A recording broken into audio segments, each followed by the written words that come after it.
السلام عليكم. سئل الإمام أحمد بن حنبل: كيف السبيل إلى السلامة من الناس؟ فأجاب: تعطيهم ولا تأخذ منهم، ويؤذونك ولا تؤذهم، وتقضي مصالحهم ولا تكلفهم بقضاء مصالحك. فقيل له: إنها صعبة يا إمام. قال: وليتك تسلم.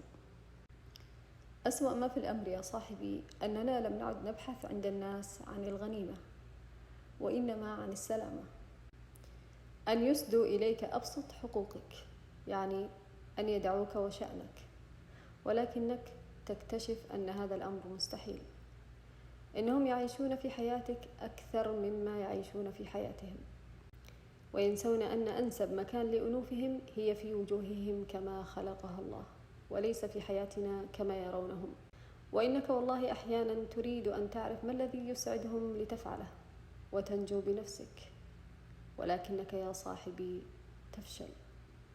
كن بخير.